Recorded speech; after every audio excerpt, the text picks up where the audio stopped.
como não podia ser diferente, né, a Toaplan é de novo assunto aqui no canal.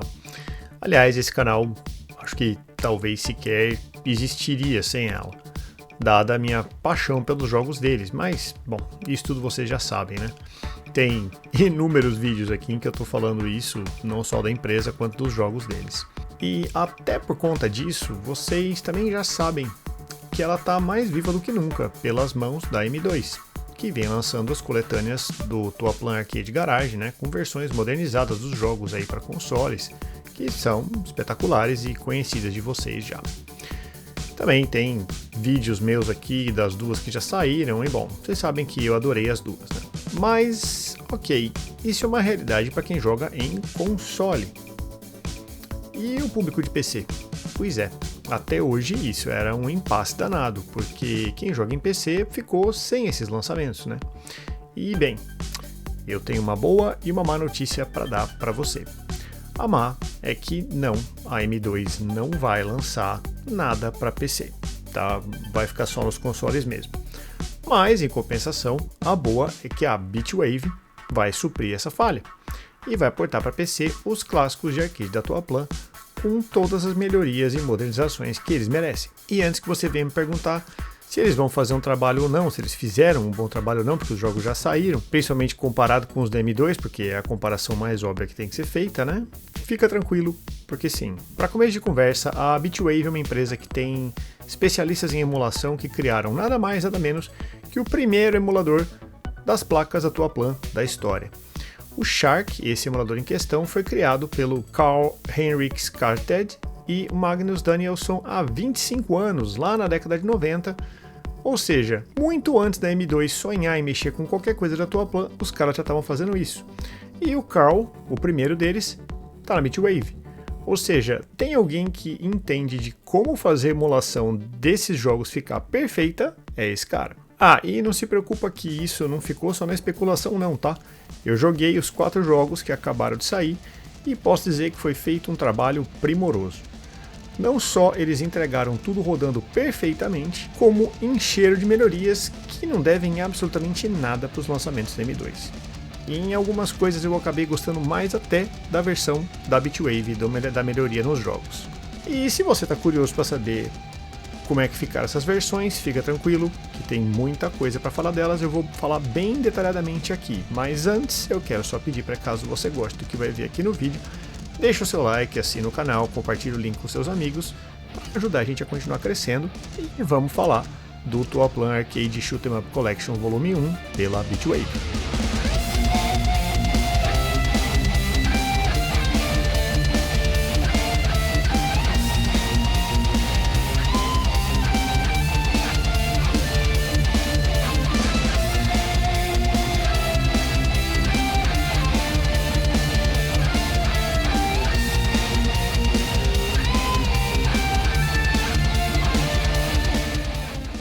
O volume 1 do Toaplan Arcade Shoot 'em Up Collection da Bitwave vem com 4 jogos: Twin Cobra, Truxton, Outzone e Zero Wing, todos versões de arcade. Não tem versão de console aqui e na boa eu particularmente não faço questão, já que sempre que eu vou jogar, eu quero jogar a melhor versão e quase sempre, invariavelmente, a versão de arcade. Ou seja, já que são 4 jogos de arcade e creio eu que vocês já conhecem eles de longa data, eu não vou focar em falar muito de cada um deles, mas sim das melhorias e dos extras que vêm em cada um, tá bom?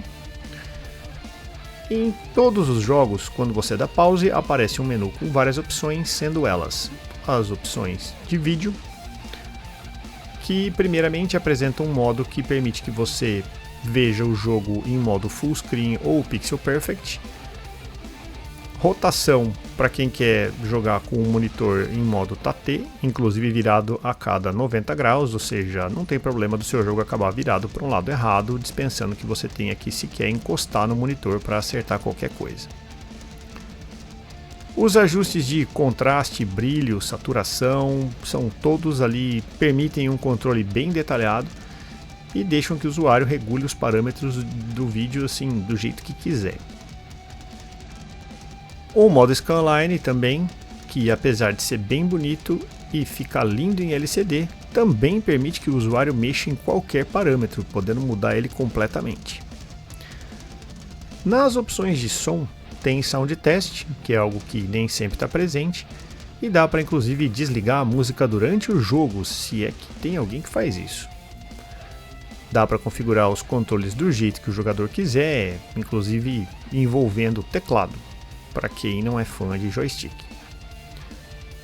Nas configurações de jogos, todos os dip switches do arcade estão lá. Dá para mudar a dificuldade, dá para colocar quantas vidas você quiser por crédito, quando ganhar mais vidas, se pode dar continue ou não, se o Attract Mode vai ter som ou não e até que versão do jogo você vai rodar, se é japonesa, americana, europeia, coreana, etc. Nas opções de bordas, você pode escolher a arte que vai na lateral, ligar e desligar a moldura da tela e ligar os overlays que vão por cima da arte. Eu particularmente adorei esse aqui que mostra os canais do FM. Sim, é informação inútil, mas é uma inutilidade maravilhosa. Ah, e sim, tem um painel que conta quantos inimigos mortos tem, tira os dados, power-ups, bomba, etc. para quem quer gravar a partida e depois fazer competição usando esses números também. Existe também um menu chamado Assist, com algumas opções muito interessantes de acessibilidade, com modos arcade, ou seja, um modo normal, original do jogo, um modo Very Easy, que além de reduzir o tamanho da sua hitbox, te ajuda a esquivar dos tiros e te dá direito a tomar alguns tiros, ou seja, sua nave tem pontos de vida. Não muitos, mas alguns. Existe também um modo Custom, onde o jogador pode brincar à vontade com todas as opções e fazer qualquer combinações delas. É possível ligar e desligar a visibilidade da hitbox, assim como aumentar e diminuir ela. Também dá para ligar e desligar o modo de esquiva, que dá uma empurradinha na sua nave para longe dos tiros, o que não funciona sempre, mas já ajuda um pouco. E também ligar o Health, ou seja, os pontos de vida da sua nave. Tem também uma opção para regular o Rewind, ou seja, rebobinar, quanto o jogador quer rebobinar cada vez que apertar o botão, para ajudar a contornar situações, digamos assim, complicadas. No menu Assist também dá para você regular se você quer ligar ou desligar o Auto Fire e qual é a velocidade dele, evitando assim que você tenha que destruir os seus controles quando estiver jogando ou que você desenvolva uma lesão por esforço repetitivo quando estiver tentando suvacar Truxton, por exemplo. Tem um menu de Save States também, que ajuda um bocado para quem não quer rebobinar e dá até para você salvar um vídeo das suas partidas caso você queira assistir depois. Eu não sei se é possível exportar esse vídeo que o emulador grava, mas pelo menos você fica com a partida gravada para poder assistir depois se quiser praticar. Tem um menu chamado Version, que eu pensei que era para mudar a região do jogo, mas não é. É só mais uma forma de selecionar o modo de dificuldade, normal ou difícil, e eu não entendi exatamente para que isso está aqui, mas enfim, está aqui. No menu Game já tem essa opção, não sei por que tem isso repetido. Tem também um menu de ranking, ou seja, para você ver a leaderboard mundial do jogo, que é muito legal. E tem um menu muito bacana chamado Practice, que permite que você jogue qualquer trecho do jogo em qualquer dificuldade, com qualquer checkpoint, com qualquer arma, em qualquer loop. Tudo do jeito que você quiser. Ou seja, se acontecer de você ficar preso em uma parte do jogo e você precisar praticar só aquele trechinho, ou se você tiver a curiosidade de ver como é que é, sei lá, o nono loop de um jogo, você não precisa mais ficar sofrendo para chegar até lá. Você vai no menu Practice, seleciona e joga.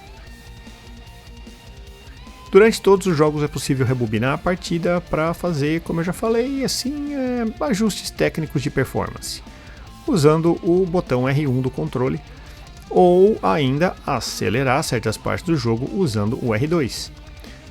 Extremamente útil, principalmente no começo de Twin Cobra, porque eu particularmente odeio ver aquela sequência do helicóptero decolando do navio toda vez.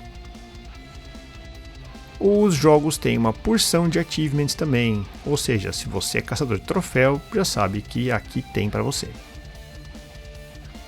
Enfim, essas são as melhorias que existem para todos os jogos, mas ainda tem algumas coisas específicas para alguns títulos.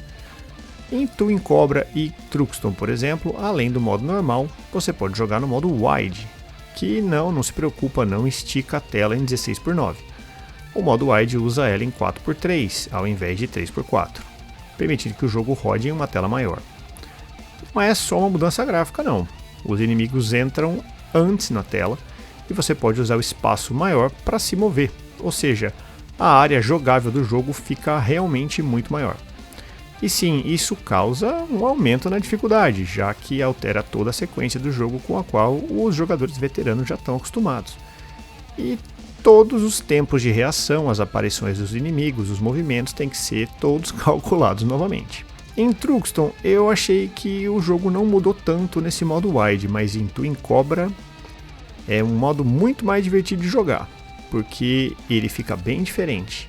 Tão diferente que a Bitwave fez duas leaderboards, uma para o modo normal e uma para o modo Wide. E sim, como Truxton e Twin Cobra são os dois jogos mais difíceis dessa coletânea, eu devo dizer que o modo Assist veio muito a calhar, porque eu conheço diversas pessoas que simplesmente não jogam esses dois jogos por eles serem brutalmente difíceis.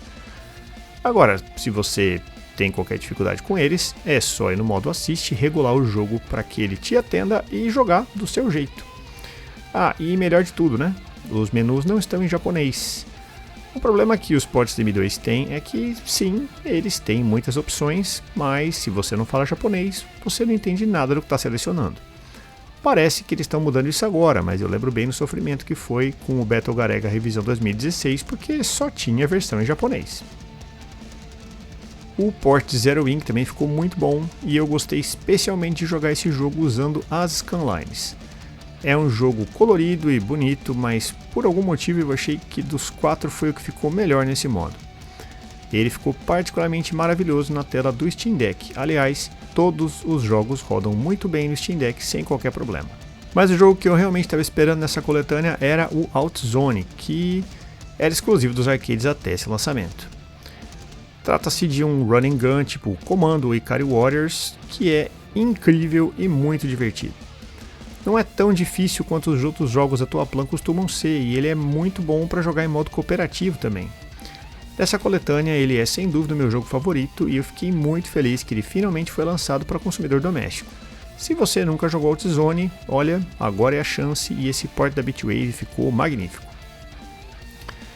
Ah sim, eu sei de uma pergunta que você provavelmente quer fazer, principalmente por causa de lançamentos que deixaram aí um pouco a desejar. Como é que é o input lag dos jogos? Bom, o que eu posso dizer é que a Bitwave prometeu que o processamento do input ia ficar dentro de cada frame dos jogos, e olha, sinceramente, até onde eu pude ver, eles entregaram isso sim. Eu não tenho meio de testar, mas todos os jogos rodam perfeitamente, são muito fluidos e eu não notei assim absolutamente problema nenhum no lag. Em outras palavras, isso definitivamente não é um problema. Olha, eu literalmente virei do avesso essa coletânea e fiquei aqui refletindo se tinha alguma coisa, algum defeito que eu pudesse mencionar, porque eu geralmente faço essa comparação e tento trazer algum defeito que os jogos têm, né? Eu fiquei pensando, mas não consegui pensar em nada. Espera, tem uma coisa para eu reclamar sim. No Zero Wing, na abertura, tem o meme do All Your Base Belong to Us. Pronto, tá aí, tá vendo? Eu me esforcei para achar alguma coisa para reclamar e tá aí a minha reclamação. Olha só, tá? Para quem não sabe, eu tô brincando, tá? Essa abertura só existe na versão do Mega Drive. E aqui o jogo que foi portado é o de arcade, ou seja, não é culpa da Bitwave, eles não tiraram nada, tá? E sinceramente o meme tá no YouTube e aí faz décadas, né? Quem quiser pode assistir ele lá. Enfim, pelo preço que eles custam, cara, os ports da Toaplan Arcade Shoot 'em Up Collection Volume 1 são espetaculares. Você pode comprar todos ou um a um individualmente e ter as versões praticamente definitivas desses clássicos dos shmups no seu PC. E era isso, galera. Se você gostou do que viu até aqui, deixa o seu like, se inscreve, comenta o que achou do vídeo e fala pra mim nos comentários se você já é fã da Toaplan e o que você espera para os próximos volumes dessa série, porque sim, esse é só o primeiro. Eu, como vocês podem imaginar, quero Flying Shark, né? Mas vou ter que esperar um pouco. Desde já, muito obrigado aí por ter assistido o vídeo até o final e a gente se vê no próximo vídeo. Abraço, fui!